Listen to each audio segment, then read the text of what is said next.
Absolutely. So we sent out the survey after the Smash and Bash GT, and we were actually really surprised the results. The concern going into GT was that people would just hate it, but we actually found it was the opposite. Looking at the results, we found that the overwhelming responses here is that people enjoyed the judge place terrain, and they mostly enjoy playing with the mysterious terrain. So we saw it take effect in multiple games, have great effects. We had a few instances here and there where we had to make special exceptions, such as the giant with the or the dragon with the massive base. But other than that, we went off without hitch. Like looking at the results, people mostly enjoyed it, and like we think it was a rousing success. Yeah, this one was probably the most surprising for me because a lot of our GTs here in Texas, we kind of don't use terrain. Like a lot of TOs would be like, no, let's not use it, let's not bother. So when I was talking to Matt, he's like, if we do tokens and we make people play, he's like, maybe people like it better. And yeah, I thought that went really well. I was super shocked actually. It was very clear what was what on the table, and like people were able to just go straight in, play their games. They picked their side and they just went with it. I think most of our games that we saw, even with the time that we had, was actually able to finish, and terrain had an actual effect on the games. My one concern with judge place terrain is the scalability of a larger event. We either need more judges out there or more time to do terrain. And the one idea I've got to try to mitigate that is if we have enough sideboard space that people can set up their armies on the side of the table instead of on the table, we can start placing terrain for the next game after the previous one is done. Since a few missions have different requirements as far as where the objectives are, that's a way for us to basically gain time to do that without inflating how long the day is. Yeah, scalability is definitely going to be something to consider because I mean, this was pretty much a small event for us. As far as GTs go, we had what 40 people. Spencer, how many did we have? We were at 45, 44 in day one, and then with a couple of drops, we ended up around 40, 39 day two. Gotcha. Yeah, so like scalability will definitely be an issue because we definitely had to like run around and like make sure things were set right. And then of course, when maps change, you're looking at where objectives are, is terrain on an objective. So yeah, that made it a little more, wasn't hectic for us. It was fine. But yeah, scalability I think is definitely something to consider when we ramp this up next year. I mean, we'll probably be at 100 people, I would guess, since we'll be the last GT before Masters. Can't rely on Matt to set up 50 tables of terrain. Yeah, definitely not. Well, an interesting in the comments that I received, like I think people were looking for more large and passable terrain pieces. We saw several comments on that, so that's definitely something that we could look forward to in the future. One of the other comments was more a line of sight blocking to try to mitigate shooting a little bit and make that a more difficult and interesting decision. And so yeah, that's actually helpful in, feedback as well. Yeah, I think we kind of, at least my thought was when I was setting them up, I kind of did it more cautiously. I didn't want to do anything too crazy. And I think it was kind of cool that people were like, hey, this should like make this giant piece impassable, make this affect the game even more. So I like that. I think terrain should have an effect on games. So I think that's huge. So I'm all for that. I think perhaps the most surprising result out of all this isn't even the was impassable terrain or defensible terrain more interesting to play with, which was overwhelmingly yes. The fact that mysterious terrain, something that's very frequently panned in the community, came back with, I think, exactly one vote against it and a lot of neutral votes is actually very heartening to see. Yeah, agreed. And like when we look at these notes, like this is an insignificant subset of who other people played. We had about 40 players actually coming to the GT, and we had about 16 responses. That's a little less than half, maybe about 40% or so. So like that's a significant response rate for us. If we can scale it up to the GT, I think we have pretty close numbers in how the feelings were for the terrain. We used some terrain that's not technically on the mystical terrain rollable tables, didn't we? Yeah, so we did everything we used was actually in the core rulebook, but a lot of the GTs, a lot of people have been talking about. I know Gareth in California, they use obscuring like we did. They use defensible, which is also in the core rules. and impassable, which is kind of a core rule for faction terrain, but it's not really like a terrain rule. But yeah, those we did use. Like I said, they're somewhat in the core rules, like they're there. But yeah, we did use those, and yeah, response on those was actually good. To put it bluntly, the climb rules in Age of Sigmar are not very good. They're a footnote in an FAQ rather than anything in the core rules itself. So using impassable and defensible to reduce the amount of finicky, wobbly model syndrome, rather than saying if you can't logically fit your model on this, we're going to have a discussion about whether or not that can work. Just saying it's impassable, nothing goes on it. We're done here. Yeah. Yeah, and I think there probably should be some sort of note or something next time that says, like, walls and stuff, basically just place them as impassable. Because I know, what was it, after round 1, we kind of ran around and made sure impassable was on everything, just to make sure that we didn't have any of that wonkiness, because we had a little bit of it round 1. But I think we tightened that up afterwards, though. Yeah, we found a few inconsistencies on tables that were we didn't find it. Players brought it up to us, so we adapted as quick as we could after the round. Yeah. Yeah, but I think that's it for terrain. Anybody else have any terrain comments? As far as like the stream perspective, you could definitely tell in some games it impacted decisions more than others, and I like seeing that. We saw in Game 5 it was huge for basically setting up a board-wide impenetrable wall because of the way the impassable terrain was and with the size of the models that Tom had. So it was really cool to see the terrain like impact the game in that way and kind of force the opponent to go around in these little lanes that were created. Yeah, and I think the part of the problem too is, like, since we're a new GT, we don't have a lot of our own terrain. I think we maybe had 5 or 6 of our own tables. But yeah, when we have a lot of people bringing terrain from out of town, which is awesome, like, really, shout out to those guys. But you kind of don't know what you're getting, so it's like you're seeing what you got, what rules you can use, what makes sense. So I think as we get toward Smash and Bash 2023, we'll have more of our own terrain, so we'll be able to set a lot of that a lot better. And I think that'll make for definitely a better experience going forward. Yeah, personally, I actually like the inclusion of the different terrains, especially the obscuring and the impassable. But yeah, we can go ahead and move on here. Matt, I actually heard a little bit of discussion at the event about the battle scoring. Do you want to give us a rundown of that? Sure. So there's a lot that went into trying to determine how we were going to handle games and scoring for the event. The easy call is to say a win's a win, and rankings will be placed win-loss first, followed by some sort of tie-breaking mechanism. And the problem is that in a 5-round tournament, unless you have 32 or fewer players, you're not going to have necessarily only one 5-0 player. Additionally, the other, however many players, total -1, would like to know how close they were and what rankings they finished in. So you need a tie-breaking system that doesn't just work at the top of the bracket, it needs to work for the entire tournament. And that's why you need something like total victory points, battle points, objectives accomplished or objectives denied, or some other composite score based upon that, in addition to straight win-loss.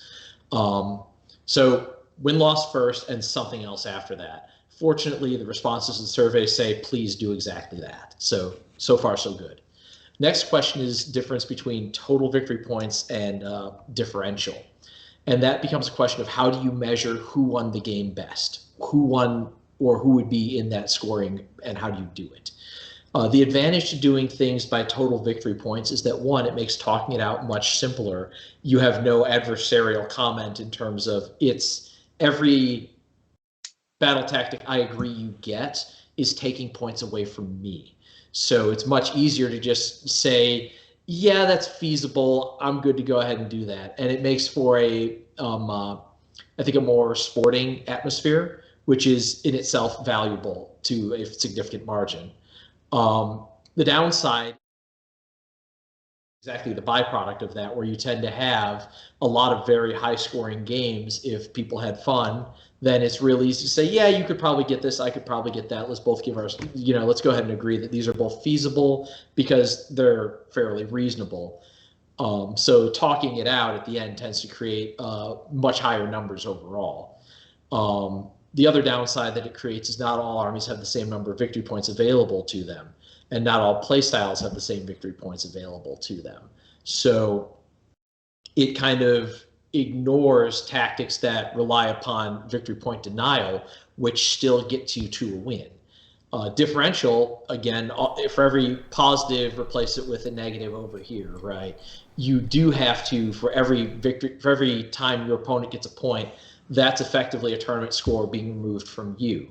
However, it also means that there's the push and pull of actually winning the game is now based on your ability to have more points than your opponent and how much that margin is.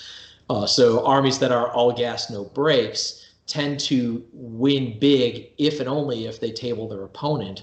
Otherwise, the other army tends to catch up or keep good points by virtue of scoring on the battlefield. One of the other advantages this creates is even in a game where you are tabled, you are incentivized to make that stand as long as you can, even if you know you're going to be blown off the board. Every turn you can hold, every point you can take in the interim, these are still getting you tournament points because they're making the differential smaller in your favor. I guess that's true for the opposite as well now I think about it, but there's basically a lot of the pros and cons to differential versus total battle points. The other interesting thing we wanted to do is that when I started talking about different options we had for how to score the games, Jeff pointed out that his concern at a tournament is getting blown out the first day and having to ask, why am I coming back day two? And with that in mind, we decided, well, what if we made the games day two worth more than the games day one, which resulted in us coming up with a weighted differential rather than a pure differential scale. We could do the same thing for total victory points. We could even select missions that tend to score higher and push those towards the end. Again, there's benefits and drawbacks. The benefit, of course, is, as discussed, it means that everyone's still in it until the very end, and there's a little bit more tension to games. You can have a steady lead and drop the ball at the end, and suddenly you're out of it. There's a much higher stakes, which makes things more interesting. The downside is that because you're never safe, you can very abruptly fall out of contention. And as several people pointed out, and as we saw, it also means that people playing what is arguably the hardest games, the tables 1 and 2 on the last day at game 5, one of the people at that table is basically going to get shot way down in the score, and you are now competing for a very difficult game with very high stakes. My argument was that that should be the match that is most representative of where your skill is as a player, and therefore how that game goes should dictate how your final score lands higher, which is why I was okay with the idea in the first place. So again, looking at the those were our goals looking at it, and we felt that by doing win-loss brackets with escalating score, we created a situation where no one was ever out of it, and it was always worth to come back day 2 and see if you could pull things back in your favor. A few people pointed out that it didn't change the final results at all, and that's true. If the guy at the top table proceeds to then max score on his last game, he still maxed his score out. Whether you multiply any of those games by more value, it's going to result in the same. Where it made more significant changes is second through probably basically second through second to last, really. And one of my biggest regrets is actually Jonathan Schlesius, who was playing on table 1 the last game. It feels like he made it to effectively the finals for the tournament, and because that was a loss with the weighted differential, he went from playing for first place or second place, or even first place or still placing in the top couple spots. I think that ended up costing him any kind of award at all. And that is undesirable, that the guys playing on top table, one of them is playing for all the marbles and the other guy's going home empty-handed. On the other hand, again, if your goal is to have high stakes, that's exactly what it is. Almost more of an elimination field. Looking at responses, the vast majority of people didn't have a very strong response on whether or not they liked escalating. But I guess that's probably the wrong way to look at it. There were about a third of the responses were no, I didn't like it, and a little over half were yes, I did. Out of the ones that said they did like it, there was we left a comment for the concept's good, but the execution needs some work. And more than half of the positive responses said yes, it needs work. I guess actually with only 1 or 2 responses that it didn't matter to them, this was one of the more polarizing topics in the entire survey. I apologize for saying it wasn't that extreme. It basically was. People either liked it or didn't. I suspect there's a lot of people, given some of the comments made, that it's not even that they didn't like it so much as they didn't understand it or didn't realize what was happening or why. So I think that maybe a more direct discussion at the start of the event would help for something like that. I'm hoping that this discussion right now will preface at least why we did what we did and make some more sense of it. As far as would we do this again, I don't think the idea is dead, but I think the response is pretty clear that we need to look at some other implementation, possibly even just using missions that inherently do this rather than a superficial multiplier on top of that. One of the other candidates that we might consider next year is instead of doing bracket placement so that it's 4 wins, then 3 wins, then 2 wins, what if we did a win path from day 1? So here's you basically go win, loss, win. You're now in effectively this pod for all the people who win, loss, win, day 1. Or even just say, here's the people who finished with 3 wins, 2 wins, 1 win, 0 wins. And now you're effectively in a day 2 tournament that's just within that bracket as far as awards go at the very least. Your tournament points may dictate otherwise. So we've got options on the table for how could we achieve our goal of making sure that day 2 still feels like you're competing for something rather than just along for the ride, without creating some of the negatives that the weighted differential created, such as the guy who is playing the hardest game for all the marbles feels like he's gotten kicked all the way to the back at the end just because of the way the scores are calculated. Yeah, and I think on one side I sort of like that because it does make it more high stakes. But I mean, if I'm in there and I'm playing like Game 5 and I'm at top table, like I'm gonna feel like crap if I lose that game and I get nothing. So I can kind of see both ways for how to do that. And I really didn't think Battle Score. I didn't think this was going to be the part that we were going to have people be more divided on this particular topic. But yeah, I mean, I definitely think it's better than like total VPs or doing it that sort of way, or trying to do it with just victory points straight and then trying to figure out like, okay, everybody got all their battle tactics, like where does this, how many tiebreakers deep are we going to figure out like who actually won this game. One of the other interesting points that weighted differential created was that if you went through the scores at the end of day 1, and especially at the end of game 4, you started seeing this striation that had been created where people had a different remainder when you divided by 3, for example, at the end of game 4. That meant there was, no matter what happened in those 2 games, it was impossible for those players to tie because their score would leapfrog each other even by just a 1 to 3 point difference in a single game. So there were a lot of desirable parts to it. It's just that it came with some unfortunate consequences. I'm actually not that surprised that this is one of the more divisive questions, because this is actually one of the areas that is probably the most experimental and has the least precedent in not just our community, but in AOS and 40K in general. So having something new be something that you can't just tie to and say, yeah, I've seen that before, or yeah, I've heard of that, I'm not surprised. The votes for differential versus total victory points, I'm a bit more surprised on that. Half our responses were don't care, but of the responses that did care, it was almost unanimously in favor of total VP. And I honestly figured there would be more preference between those two, and I had also expected more preference towards differential, especially given some of the initial community-wide promotion it had received from a few larger podcasts. Yeah, because I mean, total VP means if you get a super favorable matchup game one and you dunk your opponent, I mean, you're pretty much in a really good spot to take it all at that point, right? I've always hated total VP specifically because of that, because so much of it is Yeah. random. You're incentivized to take the cheesy stuff that just decimates your opponent constantly, and it leaves the people who play lists that play more towards lower margins, which is like the game that I always play.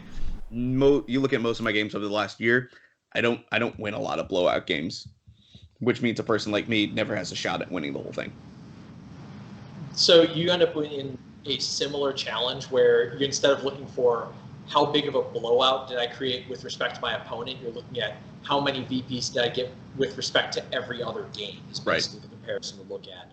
At the very least, for a total VP solution, I would want to cap how many points you can get per game, which is one of the other advantages differential has, is no matter how far you blow the other opponent off the table, if you get a game that ends at basically the top of turn 2, your opponent has scored 5 VP for the entire game and missed their grand strategy, and then they're tabled, you can still only score 30-0. You're not going to get a 50-5 game where one of you walks away with 50 VP, the other one walks away with 5, and the delta across the tournament is now a 45 victory point deficit between first and last place. And I like that, and I think it also makes talking the game out at the end easier, because it doesn't make every single VP matter.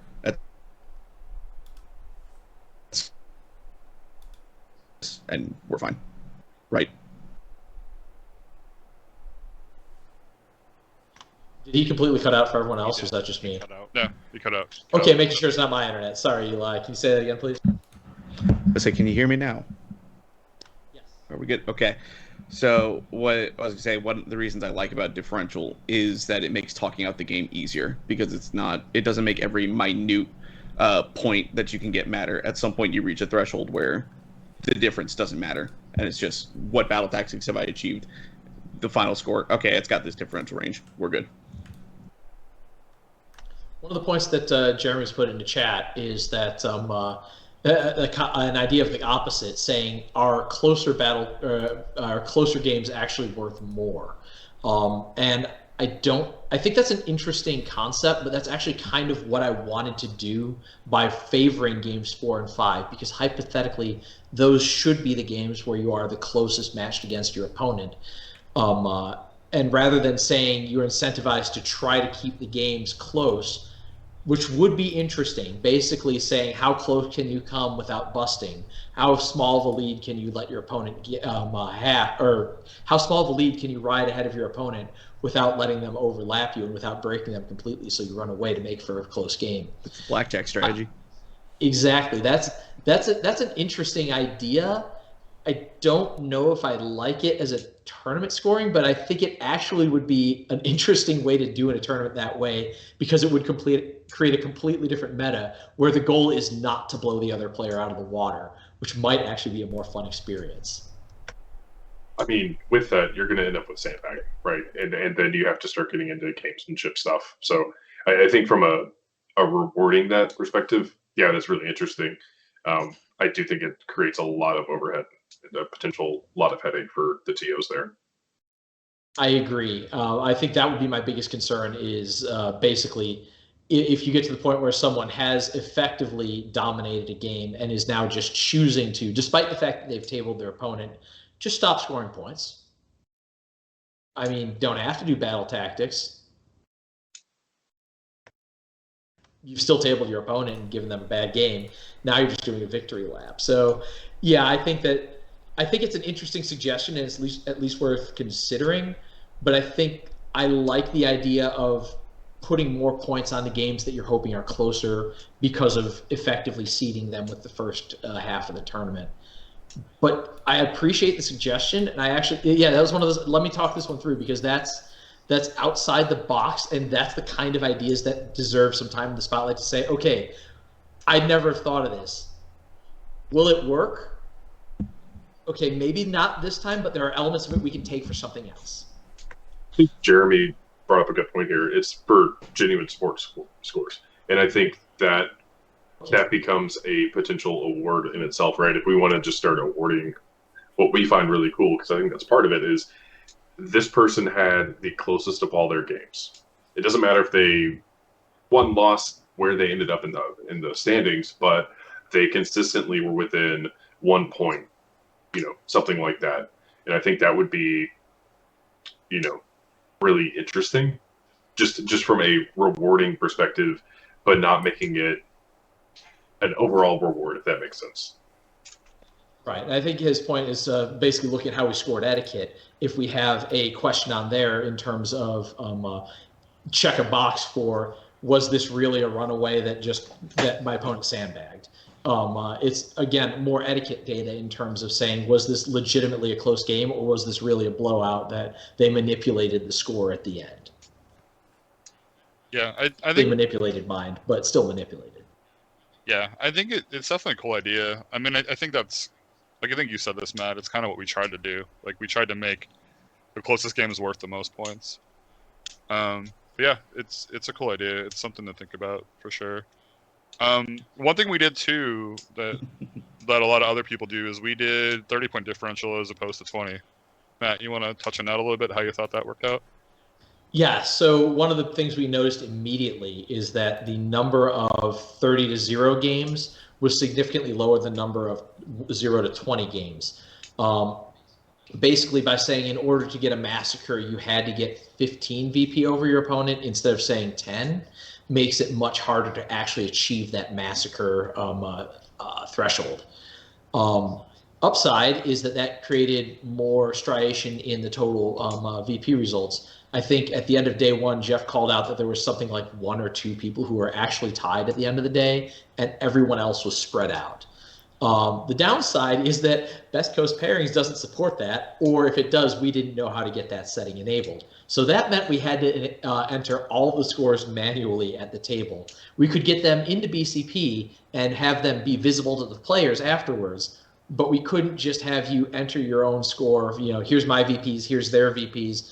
BCP will calculate the differential and put that out there, because that is a setting for 20-point spreads. Yeah. We couldn't figure out a way to make it 30 points. Like I said, that's maybe something that's in there and we just couldn't find. Also possibly a setting that had we contacted the guys running BCP, West Coast Corsairs, I think, and talked to them, they may have been able to add it for us, but we didn't go that far out of the way for what we considered something that we thought was viable, but largely an experiment. Yeah, I was really happy with that, because one thing, yeah, like you were saying, when I was looking through the results, I'm like, man, we don't have like 9 people at the top 20-0. It's nice to see there's some separation here between people. So I thought that was a really good call. Yeah, I know this is kind of the most contentious section of our responses that we got for this survey, and I'm curious, what's your overall opinion of kind of the experiment, Jeff? And are you going to try to attempt something like this for Smash and Bash 2023, or is that a little bit too far in advance to comment on? It's a little too far in advance, I think. I think me and like Matt kind of outlined, we definitely see that there's positives and negatives to it. So I think, with people not wanting differential as much, I mean, we'll definitely look at it, and we'll talk to the council. We'll see how Masters goes, see what happens there, and then we'll do our end of year review with Masters and see what the other TOs are thinking. But I like the way, like, this was the more contentious spot, but I do kind of like the way it ended up. Like, I know, like I said, some people got really booted out. We had some issues that we'll talk about with Renaissance Man in a bit here, but there's something there. Like, I think there's something there worth exploring. I think the 30-point differential was really good. I kind of like that aspect of it. As far as the the accelerator on day 2, I think we need to do stuff on our dailies and figure out what's the right approach. But I think we're onto something, but I think what we did isn't quite what we need to do yet. We need us to look at that a little bit more. I think that's the biggest thing we all agree on, is that I wouldn't throw the idea out, but I would definitely say we're not done iterating yet. The other thing to keep in mind is that we have a new General's Handbook coming out in a couple months, and then possibly another one in December-ish. or would be either December, January. Not sure what they'll decide 6 months is. 6 months is not always 6 months when you're Games Workshop. So it's hard to make that granular of a decision now when we do not have the missions yet.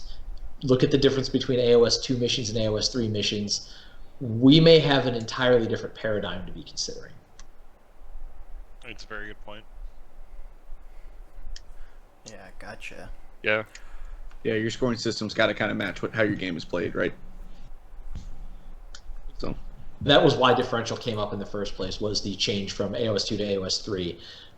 People were looking for a new way to handle tournament scores based upon the concept of battle tactics, and specifically the denial of battle tactics being a major element of the game suddenly that had no precedent in previous editions. Right.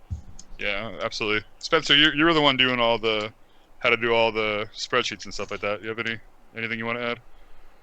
Yeah, I think, not to sell myself short, but I think people overestimated the amount of effort it was going to take on the TO side. A lot of it was, just data entry, but I think it really gave us a very good insight into all of the games that were coming up. So we had an idea of, what was coming in as far as scoring. We could see, oh, hey, this mission, it was pretty much, 0-30, or if there was a lot of, 14-16s, we could see how close they were coming in versus having to go look through BCP and scrape that data manually. We could see that as we were, getting that in. I think that also lended itself to allowing us to do, oh, hey, this doesn't look right. We would have that chance to go talk with the players before the next round started. Thankfully, we didn't have any issues like that. But when you're looking at an 80-person event and, hey, this person scored, 10 over par,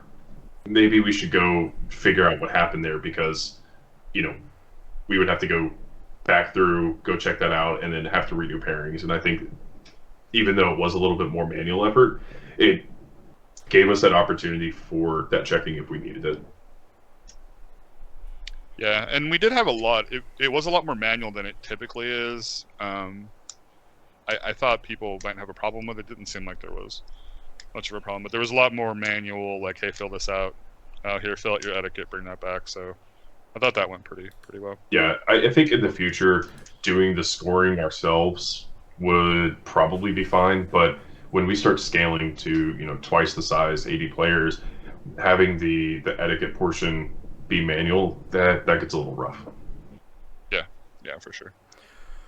Yeah, I like that we actually tried something different and kind of did an experiment to see how people liked it, even if some people kind of didn't like it and some people did. But I do have a comment on that, Stephen. At the end of the day, it gave us the data set, right? You can't go back and look at previous events and try to figure that out piecemeal from the BCP results and potential, oh, hey, this person won best sports. We have a lot of data. I think we have close to 20 different sheets in Google Sheets for the one particular game or the one particular event, which is a ton of data. We have all of the games, all of the gamesmanship stuff that we have, so we can go through and run more specific, like, formulas on, and we can see, hey, this really worked from our standpoint. And it's not necessarily just the survey results that tell us that, but it's also we have the data there as well. yeah, 100%.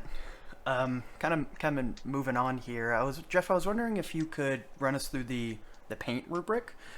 I heard some chat at Smash and Bash about how it was judged, and it seemed that our first place painter recipient was actually a little bit surprised to receive that award. So I was just wondering if you could run us through that and discuss how it was actually scored.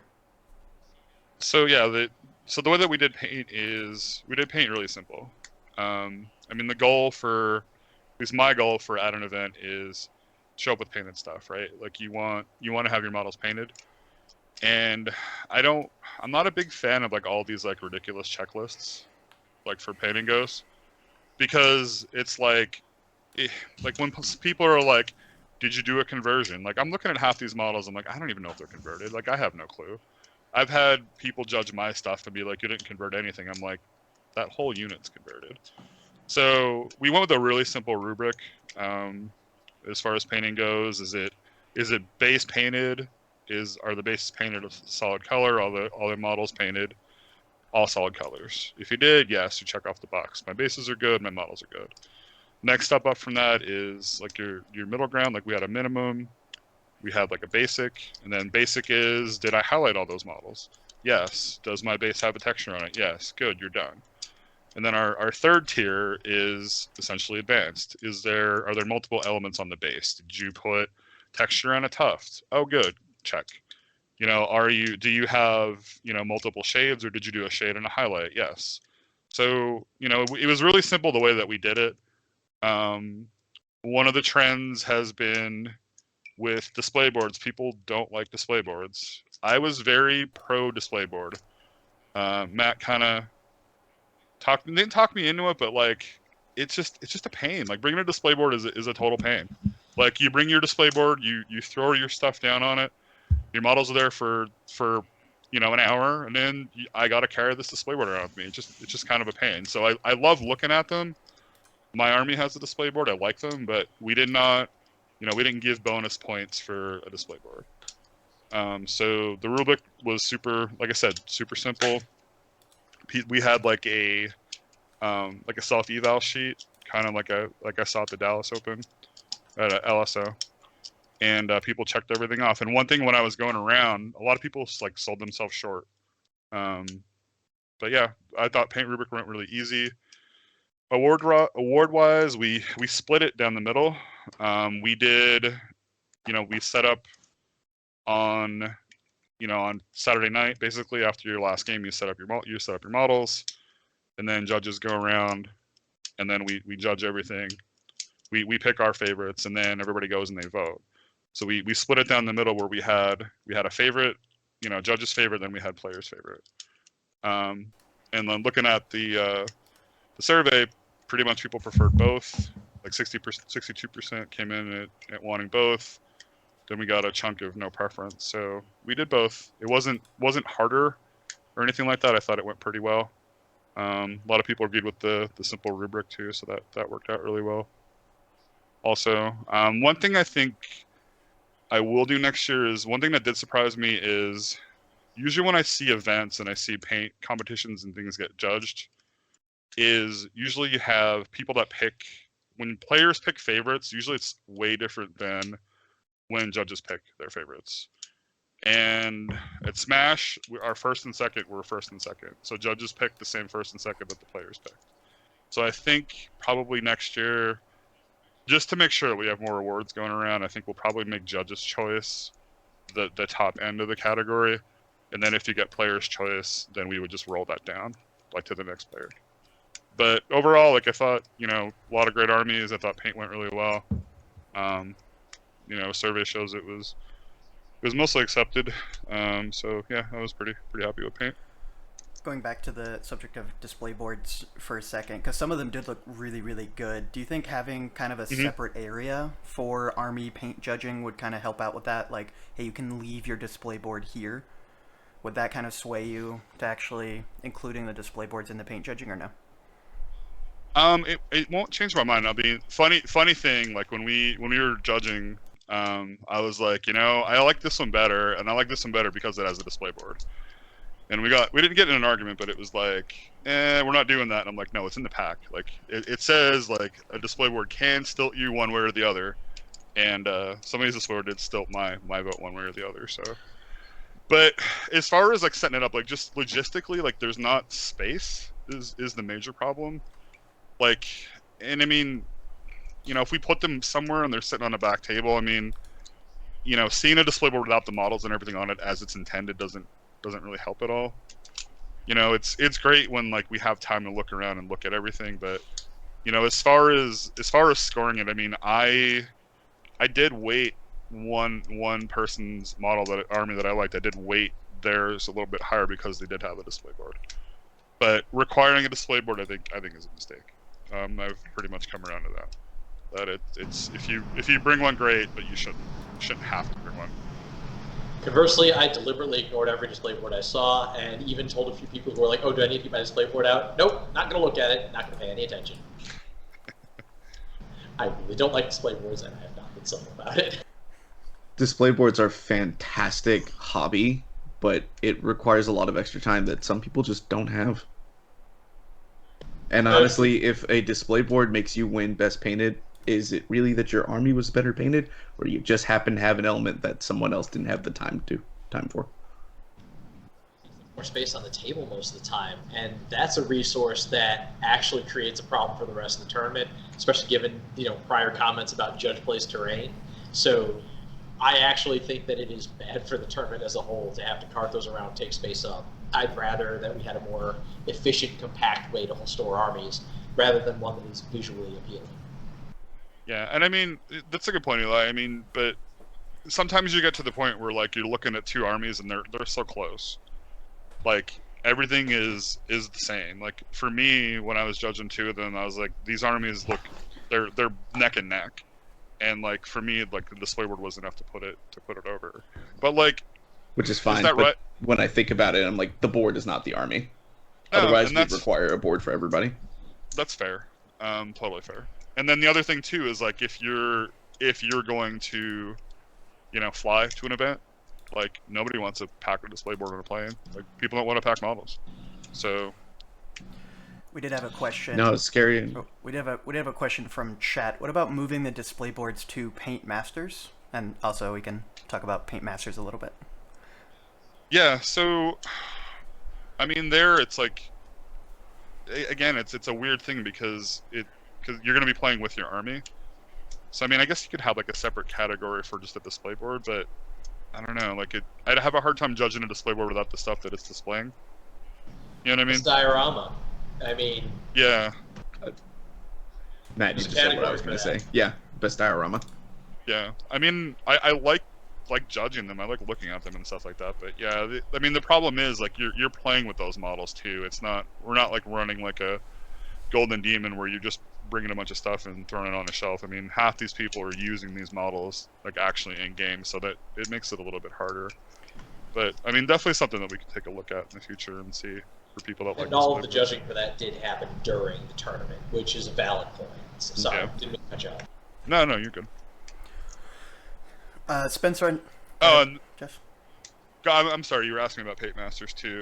So yeah, I thought that went really well. I really like the aspirant category, which is essentially, you've never won a Paint Masters at any of our Texas events, so bring your models. We had a really good turnout for that category. I thought that category was really good. It was nice to see, new people doing stuff, not like all your usual suspects. So, yeah, hopefully, like, as we grow and get more, we'll get more models and stuff like that. But that category is going to be a standby at every event. We're always going to have a novice painters category. I think that's super important. Yeah, I think that's actually an excellent idea, and I really enjoyed seeing, like you said, not the usual suspects. Not that I don't enjoy their work, it's just seeing new blood come into the paint is really cool.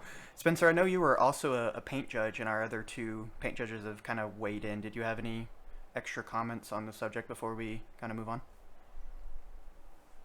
So as far as the paint scoring, I do want to echo what Jeff said earlier. People sold themselves short as far as what they marked for. Oh, hey, this has base coats on. I was like, I see highlights. I see highlights on most of your models. You have highlights. And what I really liked about our paint rubric was, to Jeff's point, it was short. It was, is this model painted?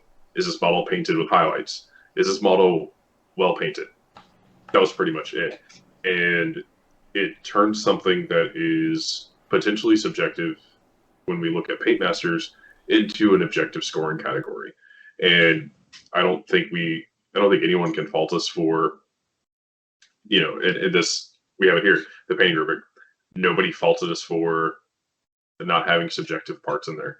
Because at the end of the day, having been a part of some events that don't necessarily have that rubric ahead of time or presented is extremely frustrating. It's like, where did I gain points? Where did I lose points? This is very obvious. It's like, I said this is what happened. These are my points. And they were important, but honestly, there weren't that many people that didn't score 40 points. And I think that's, as a TO, and especially as someone who enjoys the painting side of it, that's the type of scoring that I want to see in these events. I want to see that 40-0, and that's it. I don't want to see anyone getting docked paint points for their etiquette because they don't have the smoothest blends. That's not fair. So my question is, if a lot of people ended up scoring 40 points, like where are you finding those differentiations to like choose who's the best? Are you looking at like things like LEDs? Because we're not looking at display boards, right? Additional points. And so that's when we get into the subjective side for the judges best painted, right?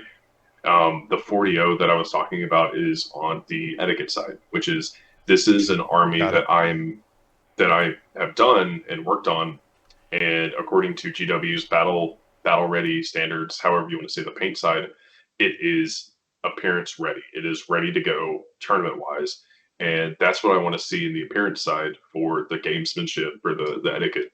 When we get into the judging for, the paint judging or the favorite army, that's when all the subjective scores get to really shine. What my biggest concern is, I don't want someone's subjective opinion about my paint job to affect my soft scores. Yeah, I mean, I think too, like so the way that we broke it down, Brian, is essentially we did favorite, but like players voted on their favorite army, and then we kind of used the same rubric to pick our favorite armies as far as like when we did the paint judging goes. And then we scored those like a little bit more in depth than we did like for the players' favorites, because players just essentially picked their favorites. We just like went right down the list. What are the favorite armies? And then when we did them, we did like more of an actual paint judging when we looked at them. So that's kind of how we broke those ties and stuff. Gotcha. All right. Moving into the next thing we kind of need to talk about. I know we had a long internal discussion about this, but Matt, can you tell us about Renaissance Man? Okay, so Renaissance Man was a bit of an. So let's back up before we get into what decisions were made and why. For about 20 odd years, maybe more, the dominant goal in any Games Workshop tournament was to win best overall, which was a combination of paint score, often called appearance, sportsmanship, and battle points. And usually you would have one dominant factor of that trifecta that completely outweighed the other ones. It was probably rarer that it was anything other than battle points, but a good example of that were some of the Heat 1, Heat 2 tournaments in Dallas, which were very negatively received because the tournament winner was very heavily swayed by soft scores to the point where people who went undefeated were ranked not even in the top 5. So you ended up in situations where either soft scores dominated or soft scores were irrelevant most of the time. And in those tournaments, it basically became who has the highest battle score. Well, best general is actually second place, which, again, just a kind of a nomenclature thing people got used to. So that brings us to about the end of second edition, really. Around that time, there started to be a bit of a revolution to the point where stats became more accessible. Some of the work that BCP and the Honest War Gamer and other organizations have done let us actually just get a snapshot of tournaments without any soft scores in them and win-loss ratios for different armies. And as stats became more popular, we started moving away from best overall as the centerpiece award. And we have today where at our event, the highest award was best general. I believe the same was true for Slambo. It's become just more common in general. So we didn't want to completely jettison the concept of other soft scores are irrelevant, hence the Renaissance Man Award. Rather than saying best overall, which sounds like it should be competing with best general, we wanted an award that basically said this is someone who has a lot of respect for the hobby. They're not just here to play the meanest list they can, win some games, and then leave. They actually care about having a well-painted army. They actually care about having their opponents have a good game as well as them. They actually care about respecting the etiquette and building a better community. So this was our attempt to fill that role. So there's our goals. Let's go into what happened and what kinds of issues we had. Going into it, off the top, we have no history for using an etiquette scale like this, so we didn't know how dominant it would be or what the delta between the top score and the bottom score is. We can go ahead and make sure every category adds up to a total of about 200 to 250, but if out of that 200 points of etiquette, about 90% of the crowd is 190 or higher, you really only have 10 points of etiquette that matter and 190 points that are just kind of there. We knew for the painting scale that it was a fairly straightforward rubric that set basically a baseline to get full paint points. So we kind of didn't expect that to make a large change in it, so much as say you didn't base your army, you're not going to be able to win Renaissance Man, but it's not going to take you out of any other elements of the tournament. So we wanted to kind of go ahead and say, here's our goal for what we're doing. Here's the numbers we're putting in the packet. We're going to use those numbers, and we're going to take some time over the next couple of months to really pick apart etiquette and what kind of changes we need to make to either our etiquette scoring or paint scoring. It sounds like not much to paint scoring based upon feedback, which is good. And then from that, we can decide what we want to do in the future. Because of that uncertainty, we had a couple unknowns going into the event, though. One, we weren't actually sure if we were going to be awarding if Renaissance Man was an award that you could win while also winning Best General. That was not clear in our pack, and we really should have made a bigger effort to identify that. We also didn't identify whether this was a subsection of a painting award, and therefore, if you did not paint your army yourself, it does not qualify, or if this was a part of your total soft scores, in which case the award should be available for anyone, whether or not they painted their army. So the question gets into basically what is the value of best overall if you can't win that award without an army that you've painted yourself, or should you be able to win that without painting the army yourself? Or is this just, if I wanted to look at overall points, where did I land in this, regardless of whether or not I could win an award, how close was I to the top? And I guess the one other point I'll throw in there before I forget, it's worth mentioning that Renaissance Man did not put any value into actually winning the game. It just checked your total score by differential, which is why someone who I believe Joel had 3 wins and still ended up with the Renaissance Man award. Now, as far as the calls for those undefined items in the pack, we made a snap decision at the end of the event to answer those 2 because they both came up. And the call was that at the time it's a painting award, and we should treat it as such. Therefore, if you hadn't painted your own army, you're not able to win Renaissance Man. It just doesn't take away your soft score points for it. We also decided that battle points were too dominant in terms of who won it. So let's make it a distinct. Let's make it so that you can't double up that award and also Best General, because it would basically be Best General number 4. So with those 2 in mind, we ended up with the results we got for it. Jeff and I are still actually divided on whether or not those were good calls. So that is definitely an area that we're going to need to specify more and put into the next pack.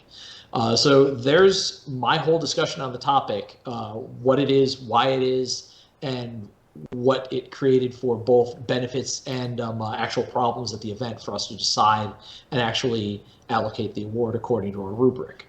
Jeff, do you have any other input on this?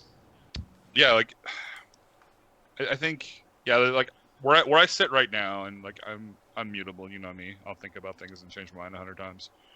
But I do think Renaissance Man, you're like the total hobbyist, so you're there for playing the games, you're there for paint, you're there for etiquette. I think paint should be part of it, and I think if you don't paint your army, you shouldn't be eligible for Renaissance Man.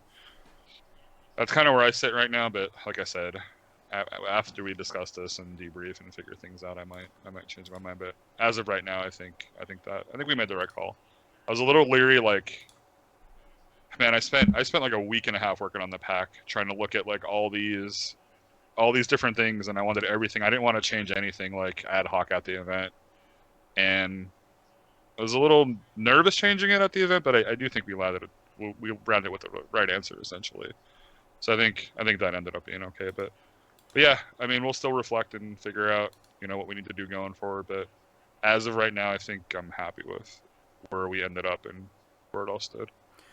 Is Renaissance Man going to be a little bit more transparent to the actual players in the next packet for Smash and Bash 2023?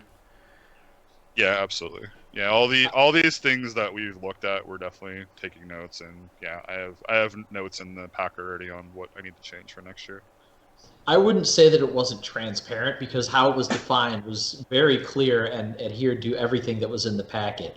The problem was that we had contingencies that we had not identified in the packet. Less a matter of transparency and more a matter of contingencies we hadn't planned for or had not specifically come up with an answer for in advance. And that's, as Jeff said, this is definitely something that, having made the mistake of not knowing that we needed to watch out for that and that it would become a problem, it's something that we can clearly identify next time instead of having to make a snap decision. When I say something doesn't have transparency, that feels like we were trying to pull the wool over somebody and we already had an answer. The problem is we didn't have an answer. Yeah, 100%. But we definitely learned some lessons for that for next time. Matt, I know you kind of touched on etiquette a little bit, and I know we actually replaced the traditional sports scores basically completely with a new etiquette, kind of our own etiquette rubric. Spencer, do you wanna take us through that? Yeah, absolutely. So the etiquette rubric had 5 different subcategories within it. There was army list, appearance, gamesmanship, tournament protocol, and favorite game. Army list was basically, hey, I got my army list submitted correctly on time with no errors. There were various points there. I think really what that was is, hey, it's a little bit of an incentive to read the pack, do it the correct way, and ensure that everyone is in this sort of even playing field of, if I look at someone else's list, I know where to look for the important things instead of having to decipher between the different apps. Appearance was the 40 points that I talked about previously. It's done to a minimum standard, done to a basic standard, and then the extra mile, so to speak, was an extra 5 points over the 35 points. Then we have gamesmanship, which Jeremy, I think, pointed out could use a revision on the phrasing. Completely agree. That was 100 points, so that was half of your total overall for etiquette, and that was basically rewarding. Were you on time for the game? Were you on time most of the time? Were you prepared? Were you prepared most of the time? Offered a printed list, followed the rules, did not concede, and then made it to rounds 5 and 2 and 4 games. All of that, I think, went really well. Outside of a few, I would say we could almost call it just little mishaps of, oh, I forgot to offer my opponent my list. Oh, I was a couple minutes late coming back from a bathroom break. Everyone scored relatively close to the top 100 points there, which is great to see. After that, we have the tournament protocol, which is, hey, everything was submitted on time, rules debates were handled professionally, and then Jeff's little tidbit there of your general is named on your list in BCP, aka I read the pack. I think that really is, I would say, one of the most important pieces that we gathered from this is we now have the data of how many people are reading the pack and doing that, which is, from a TO perspective, really good, because it helps us, going back to the previous conversation, it helps us say, well, if half the people aren't reading the pack, we need to be very verbose in all of the announcements, all of the conversations of, hey, this is how things are going to be scored, this is what your expectations should be, and if half of you aren't reading the pack, we know to announce that ahead of time, verbally. So I think that's just something to be useful in the future.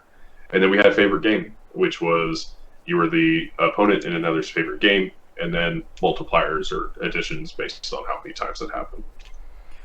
Yeah, I know we put some effort into, especially with the favorite game thing, of trying to curb the popularity contest that sports sometimes devolves into.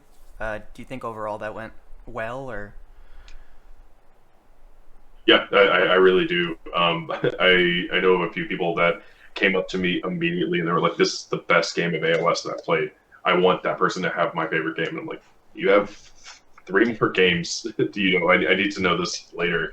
But being able to hear it from a game perspective rather than favorite opponent, I think is really good, and we could definitely, I would say, do better at making that verbose. I did have some questions come up. Hey, is this favorite game, favorite opponent? Are they separate things? Do I need to submit twice?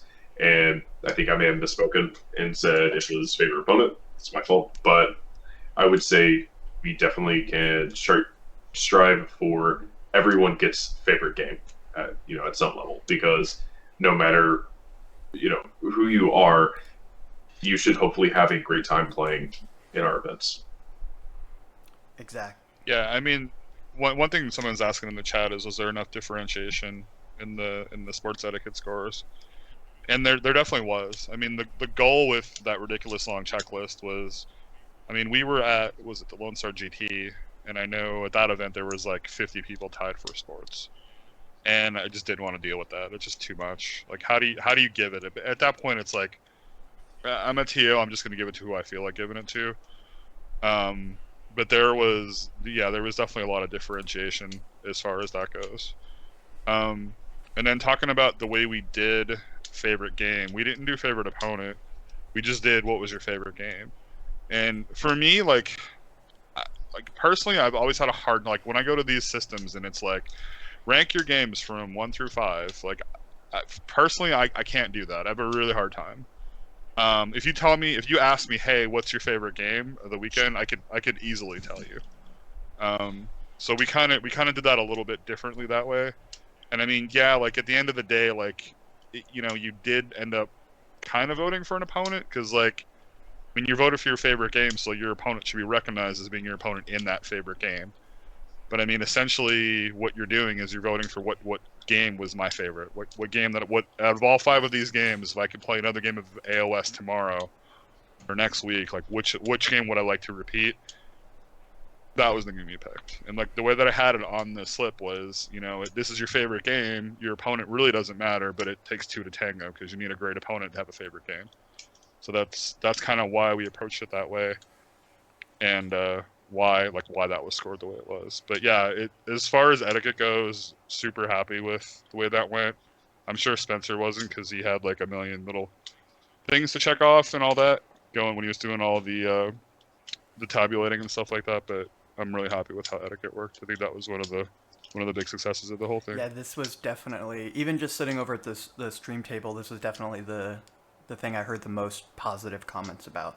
Like, people really enjoyed it. Oh, cool. And the only kind of sort of negative things I heard could kind of be chalked up to, hey, this is new, I don't 100% know how it works. But overall, this went really well, just from my kind of looking in from the outside perspective. Gotcha.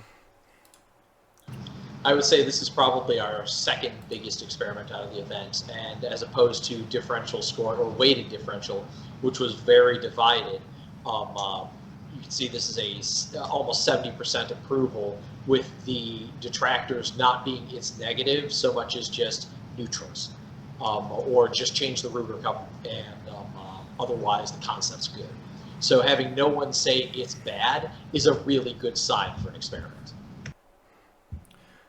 Yeah, 100%.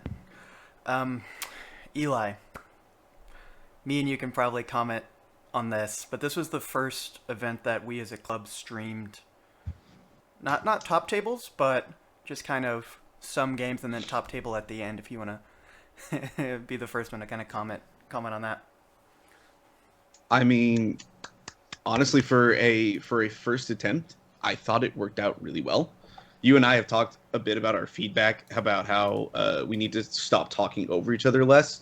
I think the biggest takeaway is we thought there was more interference from things around us than there really were. The loudspeaker, for example, was extremely loud for us in our ears. It felt like it talked over us, but you were telling me afterwards, because I haven't watched back yet, that it didn't really impact as much. So there's some stuff there. Some technical stuff is really the biggest thing, and making sure our table's marked off. The games themselves, 5 fantastic games. super fun to actually commentate on all the different stuff. And apart from the cameras messing up prior to and during game 4, it felt like on the technical side we did really well for a first attempt. And I don't know about you, but I had a lot of fun commentating on the games. Yeah, it was actually, for me personally, it's actually much more enjoyable than actually playing in the events. And it was still just as stressful commentating some of those games that as it would have been if we were playing them. Yeah, overall, I think it went really, really well. Like you said, my only complaints were a couple of like mild technical difficulties that we can easily solve, and kind of people coming over to the table to try to talk to us while we're in the middle of live streaming. Yeah, and it was sorry, Brian, and I was like, and that was less about like not appreciating people's insight, but more every time someone came over, it threw a wrench into what you and I were doing, what you and I were saying, and it would be easier if like we could just had a better way to focus on that. As far as communicating between the table, which is I think the point Brian is about to bring up, I thought we did a good job. As more instantaneous communication would be preferred, but relaying information that kind of helped confirm what either you and I were talking about on stream, or just help us catch up and then infer from there. I thought it worked out really well. Brian, since you were relaying info back and forth, you want to give us your perspective? I mean, it was a little bit rough. Like, it was an aspect that we didn't previously practice. We just kind of went into it. I was thrown literally into the pit of Krumpen, kicking and screaming. Yes. And we try to make do with it. Like, we're the last couple games we figured out, hey, what do you actually need from me? What can you infer from watching the game? I was trying to make sure that any questions I did ask were not interfering with the game itself, because they're there to play. They're not there to chat with me, just to figure out the game. So that was a little challenging, but hey, we figured out the games are accurate. We basically got through it, and I think it went really well overall. Yeah, I was really happy with it, and people seemed to really enjoy it from what we got in the chat, from what people were telling us around. There were a lot of people who were giving us comments that were just like, it's cool to like hear you guys, and what you guys are doing is funny and enjoyable, and that was not an aspect I was even thinking about prior to the tournament.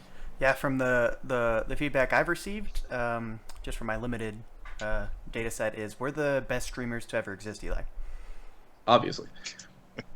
I mean, you guys have the award. I've been asking for negative feedback, and I haven't gotten any, so there must not be any. Perfection. And if anybody, I just want to point out anybody who's watching, if there is any kind of feedback you'd like to give, maybe you watch the games afterwards. I know there are a lot of people who've reached out to me who played and have watched afterwards. If there's anything you'd like to say, like some stuff that you think you might want to help out, is like, let us know. Reach out to any of us on the stream. We'd love to hear, because we're trying to get better. Reach out to us, comment on the YouTube videos, etc. For sure. Yeah, somebody that did go back and kind of watch, because I couldn't see all that stuff, I thought you guys killed it. You guys did really well, and then as like the weekend went on, you guys got better. So I got you guys, like, Jordan, that like one of the organizers for WarGamesCon, was like, how many GTs have you all ran? Like, how many times have you guys streamed? And I'm like, this is it, dude. Like, this is our first one. They were really impressed. You guys killed it. You guys did a great job. I would also like to shout out and thank Spencer, because he's basically the stream daddy, like our sugar daddy. He's put too much money for us. And the equipment is really good. Tooth of the AOS community. And the equipment is really solid, and it's been really helpful for us to just put out there the kind of product we want. Yeah, and then shout out to his expertise too. We got people there that are streaming, and they're like, "Hey, Spencer, how does this work?" And he's like, "How many times have you done this?" He's like, "This is my first event," and like he was helping the 40K side do their event too. So, you're great, Spencer. Really appreciate you, man. Yeah, 100%. We do appreciate all the kind comments, and expect us to be in your inbox with our stream notifications as often as possible from now on. We do have a couple more things to discuss about the actual event. the first one being one that Jeff keeps bringing up, and the fact that he is really surprised that people actually enjoyed the 3-hour rounds. You gonna comment on that, Jeff? Yeah, so I just saw a lot of people standing around doing nothing, and like I don't know if it's my customer service background or what, but like I kind of thought like people were bored. Um, I mean, I'm like I get tired. Like when I do my game 3, I'm like wiped usually at events. So I mean, the reason why there's a half-hour break between game 2 and game 3, that's kind of the if I was playing, I really need a break right here because I'd be dead at this point. So that's why that existed. The hour and a half lunch, is there because like you're in a new city, you have no idea where you're going. So I like that aspect of knowing where to go. Um, the other thing I like too is the way that we do paint. I do like that. Like I hate these events. Like at Slambo, like I love Dan Norris, I love those guys, but trying to set up paint after round 1 when you have an hour and then you have to find lunch and stuff like that, and like it's just way too much. It's ridiculous. It's like I'm trying to vote on best army, and I'm like I'm literally screaming across the hall. I'm like, check table 5, check table 6, look back at 32. We got to go eat because like it's just really hard to figure out like what are the best armies, and like I'm a big hobby guy. Like I'm an artist, so like I love looking at armies and stuff like that. So I really like how we have set up at the end of game 3 for paint, and then if you want to do it, great. If you don't, you want to leave early and cut out and get food or whatever. But then you come in Sunday morning, you got an hour, you have a half hour to set up if you want to set up, and then you have time to look at all the armies. You can vote on the armies. You're not rushed. Like you can take a good look at it and see what you're voting on. So I'm really happy that everybody liked it. I thought there was a little too much time, but I mean, that's me as a TO and just me just looking at people like sitting around, and I'm like, I hope these people aren't bored. Apparently, we killed this category, which I'm really happy for. So I'm glad Yeah, that 100%. worked out. You actually you mentioned lunch, and I know you in our internal discussions you've mentioned a couple of things about food at events. Did you want to talk about that? Yeah, I do like that we had like food on site. I think like one of the big things too is like all these guys, we all get together like from all over. Like we all have friends in Houston, we have friends in San Antonio. I mean, we might have friends in Dallas, maybe. I don't know. No, seriously, though, we have friends in Dallas. But I think it would be kind of cool maybe to do like a catered thing maybe Saturday night or something. Like I think somebody mentioned that in the comments. Just like maybe have food delivered, because a lot of times like trying to figure out lunch on a Saturday night after an event, like Matt can tell you, we've been to 5, 6 places Hitting up sometimes hitting before up we the finally gas find a station. place. It's So one of the things I think they do Yeah. internationally is really amazing is the Australian tradition of a sausage sizzle, and I would love to bring that to like Texas in general. Brian, I Uh, need to know what this means. It means someone is out there grilling sausages, and you go to an event, you get a sausage. Like, how great is that? That's pretty great. All right, we need a Let's we get need Coach over here. a Yeah. grill grot. Yeah, we need a grill grot. Is this A grill grut. is that kind of the only general change that we want, kind of in this general category for next year? Or is there more things that you want to see? For Yeah, for For kind of the schedule? schedule and stuff like that.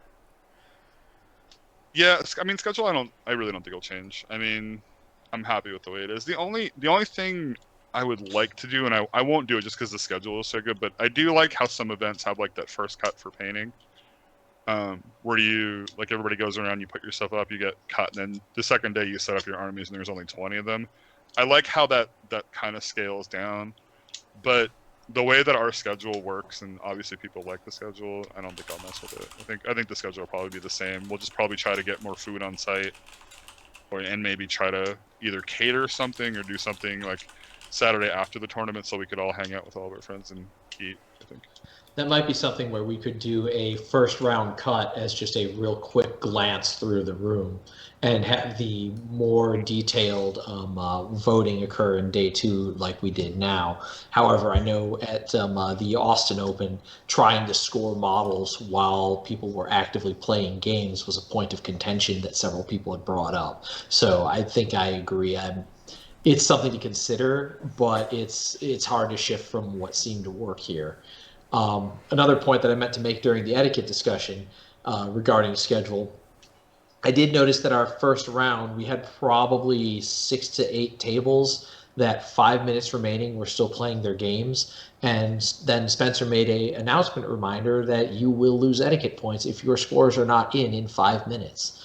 Round two, I think we had one game still playing with 5 minutes left. And I think the big takeaway is a few things. One, it's a lot easier to come back from an hour and a half lunch where you've already seen your pairings, get to your table, and get deployed first. You don't technically have any extra time that round, but if you start 5 to 10 minutes early, who's going to ask a question?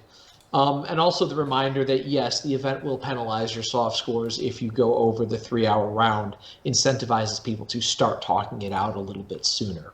Also something to be said for day one, game one is, probably the rustiest, most tired from coming traveling to the game to actually get to play the game, and everything else is fairly, okay, we're back in action, ready to play. So it's worth noting that over the course of the event, we actually watched the number of games getting even close to time change. And it's real nice to see that people took that extra time as a chance to go visit with people they don't get to see often, and saw that extra time as a positive rather than a problem where they were bored. Yeah, that's one thing I forgot. Yeah, that was shocking. I remember looking at one of the rounds and I'm like, Matt, there's like 2 games playing right now. And we're like, wow, everybody did great getting their games done. I don't know if that was the Spencer reminder or what, but like we did not have a lot of games go to time, which is great. That was really good. Going back to schedule, one thing I think we may do, the one thing I was thinking of is, like, so getting your pairings for round 4 and setting up your paint the night before is cool. I wonder if it would actually be better that after your game, you just set your army up at the table you were at instead of waiting for pairings, because some people didn't want to. I know a couple people bugged out, and they're like, I'll just set up my stuff in the morning. So it might make more sense to just, after you finish your game, set your army up at that table, and then you'll get your pairings in the morning like normal. That's a good idea, especially if we have someone who has to drop and we don't hear about it until the morning, and then we have to change tables anyway. Exactly. Yeah, I think that might work a little better. That'd be the one change. Yeah, I think it's easier to have that end day one in that and have everybody essentially be set up versus have people who want half set up and then half set up in the morning. Then you have people who can just come in right at 8:30 and just be like, all right, cool, I'm just going to grab my stuff and move over. Or what have you. Yeah, of course. Actually, something y'all were talking about after the event, and something that I would personally be really excited about at any event I went to, is kind of having more like narrative awards, something like that, for kind of the people on the lower end who aren't at top table and they're just kind of there to have fun. Some like fun awards. I know we actually got a shout out from Tyler from Warhammer Weekly, and I believe they do something similar at Vault Wars, which is their kind of GT. Yeah. It was kind of cool. Like Tyler was doing the packet for his GT, and like I was kind of doing mine like roughly around the same time. And like one of the things is we wanted to reward more people for doing different things. So we wanted to reward best in bracket as opposed to best alliance, because I got best in faction's fine, but usually all those people are 5-0, 4-0. So I thought it was cool the way that we awarded like best with 4 wins, 3 wins, 2 wins, 1 win. Then we had best narrative at 0-5. So what Vault Wars did, what Tyler did, what was really cool, is they have, and I thought about doing this, but we just didn't do it this year, but like Monster Slayer, like whoever slays the most monsters, get something. They had them. That's really cool. They had it's actually called Vault Hunter, and it was one of your non-named hero models on the table, and then you got points. You would get vault keys essentially for doing certain things. I think you got a vault key if the model died. You got a vault key if the model ended up on an objective. And the thing I like about that kind of stuff is, I mean, you got your people that are there to play and win, and then this is like a mini game inside the game. So like if I'm playing somebody and I'm getting wrecked, then I could focus on, well, I'll just slay monsters now. Like I'm not going to podium at this tournament. I mean, I could still play hard and do well and maybe get best in bracket, but maybe I'll just try to kill all these monsters, or maybe I'll try to do this Vault Hunter thing and I'll get these keys. And the cool thing they did with Vault Hunter is every time you got these keys, essentially, you got tickets essentially for a raffle. And at the end of the event, like they raffled everything off, and whoever all those vault keys went into a raffle, which I thought was an amazing idea, because it's an ancillary game that doesn't affect how you're playing the game. It's just something that's there, and you can choose to ignore it or not. And then if you're lower in the standings, I mean, then I have something to do. It's like when I'm playing, I could try to accomplish something at that point. So I thought that was a really cool idea, and I think I'll probably look at doing some things like that. I don't know if I'll do Monster Slayer or whatever, but I really like the Vault Hunter idea. I don't want to steal that from Tyler. I'll try to come up with something cool, but I think doing awards like a few more awards like that, maybe like 2 or 3 of them, or would be good for the next match. Yeah, I think that would be cool. just kind of, I'm really excited about that, just because none of you can relate, but as a player who generally scores down in those lower tables, that excites me. We don't come on from down high to mingle with the common folk, so we don't usually see that. But it is nice that you're considering us peasants, and I appreciate that. I remember 3 years ago at WarGamesCon, there were like this list of basically like bounties or whatever, that the first person to get it would get this like little like medal thing. Little accomplishments like that would be something that'd be cool to add. I remember specifically because I was just starting and playing like a half-tuned Seraphon list. One of them was like a bummer one was lose a Bastiladon because they were still unkillable at that time. And that was like a shame token or something like that. But just fun things like that to add little things would be like super cool. Yeah, and everybody would yell shame, and they'd lock down with John. Yes, exactly, that thing. Yeah, those added were great. a lot of really fun, and that was like anecdotally that was my second GT, and that added a huge like fun element to it that I really liked. It would be really cool to bring something like that back. I remember the one that I won was don't charge the unit of Hearthguard Berserkers. Was a shame. I'm like I murdered them with Archeon. They're all dead. But it was still a shame. But yeah, those are cool too. I like those. I like those. Yeah, I really like this idea, and I'd love to discuss it further and kind of maybe get some ideas from the community as well. Jeff, did you want to talk about kind of the mission selection and because overall it was good, but there were some missions that people did not like. Yeah, I will actually pass this one to Matt. Matt knows the missions way better than I do. Sure thing. So while we were having lunch, Jeff asked me what missions should we run, just point blank. He picked 5 missions, Matt. What are we doing? How are we doing them? So the first thing I wanted to do is I wanted missions that had different deployments. I wanted to have as diverse a selection of number of objectives on the table and positioning of those objectives and deployment arrangements as we could possibly get. There wasn't a great way to have all the missions be completely different. And obviously the caveat that Power in Numbers, Apex Predators, and Tooth and Claw have brazen problems they create for specific armies, so we can't actually take any of those 3. So given that there's a table of 12 in the General's Handbook, 3 of them don't work. That means we have to choose half out of the 9 that remain, which only left us, I think, one option that did a hamburger deployment where it was long ways across the table instead of short ways. So the Vice kind of got a spot by default. It's also the only mission that has one objective at any point in the game. So it ends up being a very unique mission in terms of both deployment and objective placement, as well as unique rule. Pin in that one for later.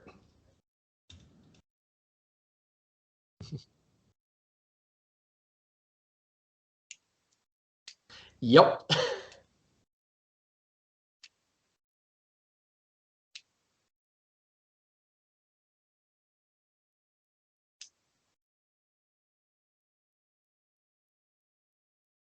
Yes. I couldn't agree more.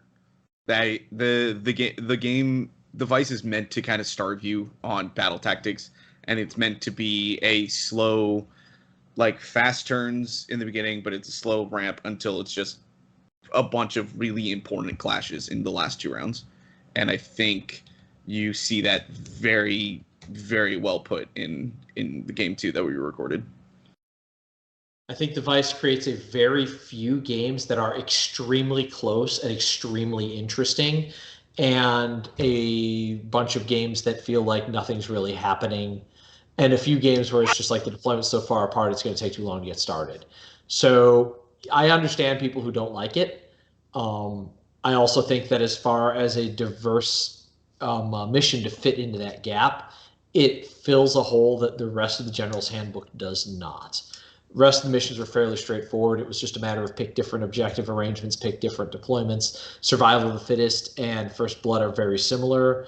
Survival of the Fittest being the second least voted is something that's was a little bit of a surprise, but a little bit not. I know a lot of people don't like tracking hunters and tracking the extra VPs, and that it feels like it's extra record keeping. Personally, not a fan. And I am less of a fan in light of the existence of Kronspine. When it was just Croak who creates a real weird interaction with predators, and he can die when he hits 18 wounds, it was less of a problem. But the fact that there is a predator unit in the game now that can score bonus points, be selected as a predator, and have no risk whatsoever associated with it, that I think is actually a problem for the mission, and shifts it very abruptly from a mission that has a different deployment and is relatively straightforward into that bucket of create specific problems right along with Apex Predators and Power in Numbers. So yeah, I won't be choosing that one again. The Vice I wouldn't rule out, but again, there's General's Handbook around the corner, so this might not be a problem for too much longer. Either way, it's definitely useful feedback to have in terms of what does the community like, what does the community dislike, and it is nice to see that while there were people when specifically asked what one mission would you get rid of, yes, there was a major contender there, but when simply asked would you change it at all, the bulk of the answers were not really.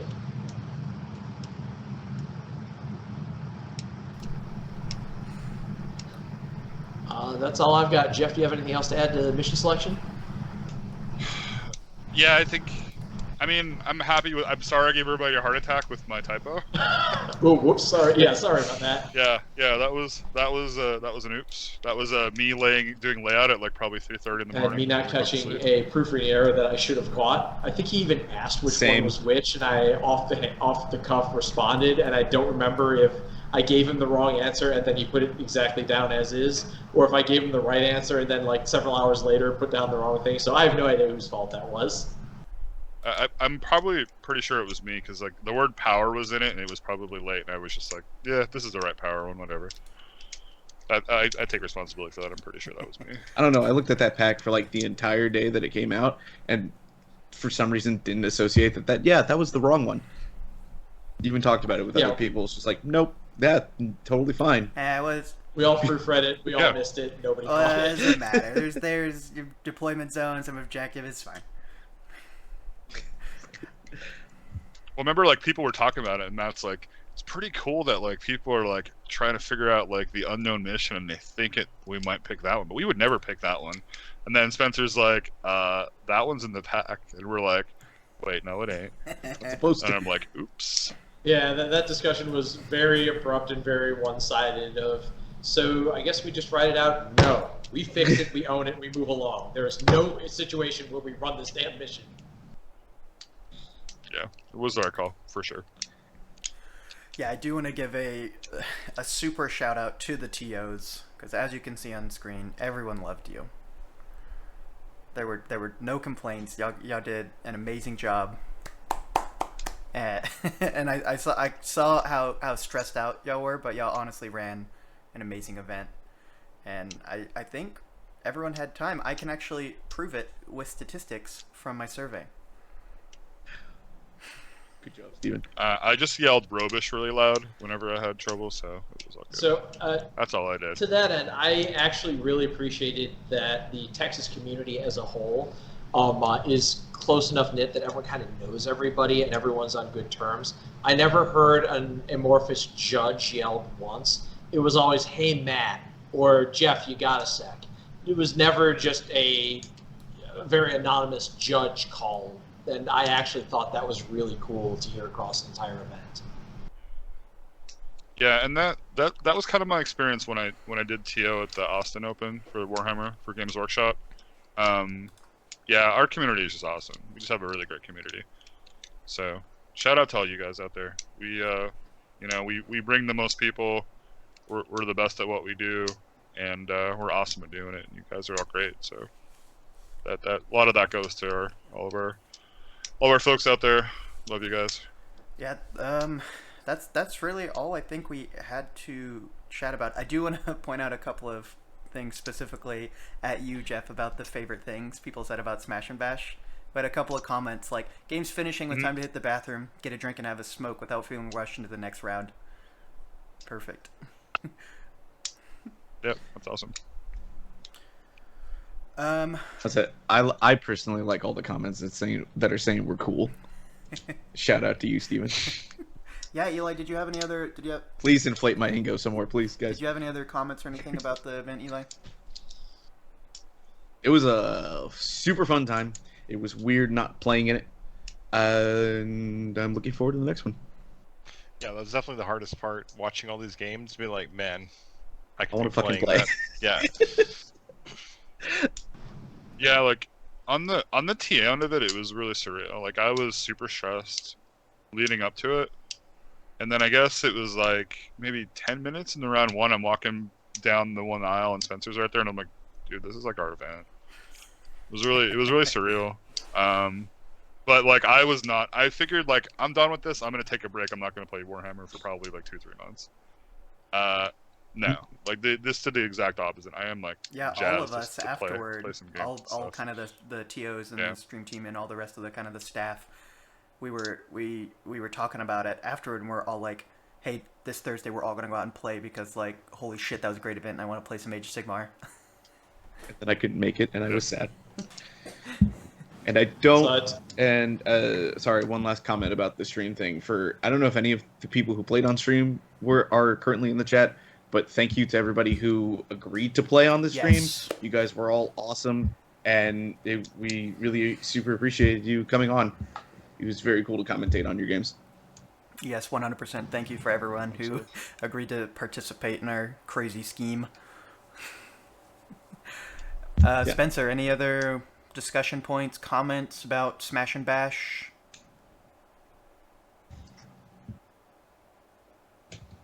B23. I'm ready for next year.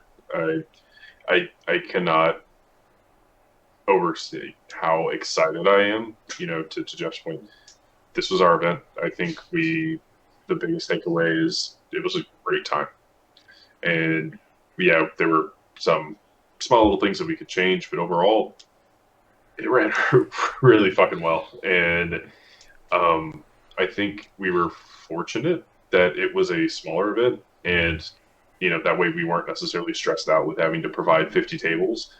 But I'm hungry. I'm ready. Give me the 120 players next April. Ready for it. Let's go. Yeah, hopefully at a venue that has the hotel attached this time, so we can do some Jello shots. Yeah. So 100. Yeah, we will not be at WarGamesCon next year. So we will be on our own. We will be looking for a venue. We will hopefully have a venue that has a hotel attached. So yeah, that's definitely top of our list. Yeah. And we won't be insane and go downtown Austin so you can't park and traffic's miserable. We'll find a good spot. Definitely not Bastrop. Yeah, 100%. Yeah. Brian, any other comments or discussion points or anything about Smash and Bash 2022? It was really great to see everyone just having a good time. Like, everyone was great. They were really appreciative. And, like, the streaming table, especially from my perspective, especially Game 5, people are finishing up games. They're walking right over and just watching, like, a killer of a game. It was really interesting to watch, like, everyone just kind of just have a great time, be on the other side of it, and it was a great time. I'm glad to be a part of it. All right. Matt, closing comments, discussion, anything? Well, Jeff, I told you that on the road down there that the drive through the rain is going to be the most stressful point of the entire weekend for you. And I think that turned out to actually be right. The prep work that you put into making the packet what it was went a long way. I did what I could to give you advice, but dude, you seriously went the extra mile putting that together. And as someone who had to execute the packet, I very much appreciated that, and I think everyone else there did too. I'd also like to say, I mentioned already when I was talking about TOing that it was real nice to have the community knows everybody and everybody kind of is on good terms with everyone. I helped judge in a 40K event some time ago, and the difference in just atmosphere of trying to run that event, which was fairly exhausting and somewhat intimidating, against this one where it was basically just walk around, hang out with my friends, and occasionally pontificate on various rules interactions, and then take a step away to verify that what I thought was correct was, at least close enough that no one was going to be mad about this call, and give a final ruling of yes, this is how it's going to work. And it's just answering questions for friends. Much more fun. Would definitely do this again before 40K. It's great to see everyone again. Yeah. Not to dump on that community or anything, but there was definitely a different energy and atmosphere right across the hall. I love my Sigmar players. Love you guys to death. Yeah, we will not have 40K in our hall. Except maybe the narrative guys. Those guys were jamming. They were having a great time. Yeah, those guys were. Yeah. Sure. Warboss Jeff, heart and soul of the community. Any comments on Smash and Bash 2022? Any upcoming things for 2023? Well, yeah, the next Smash and Bash is gonna be the big thing. I mean, we got the Texas Masters GT coming up. I think it's July 16th, 17th. Singles for that are filled. We do need teams. We're looking for teams. So come down. We'll be streaming at Masters too. Yeah, absolutely. But yeah, I'm like Spencer said, really jazzed for 2023. I think it's gonna be great. I think we got a really good foundation for what we want to do. We kind of know what works, what doesn't work. We go to a lot of events too. All of us, we travel pretty well. So I think we'll be prepared for 2023. It's gonna be crazy. I can't wait. Yeah, I'm pretty hyped for it too. If nobody else has any comments, I'd just like to thank everyone for coming out. Everyone who went to Smash and Bash 2022 helped us make it a great event. Come out for 2023, and with that, I think we are going to end the Pitikanen for today. Thanks, guys. Thanks, everybody. See ya.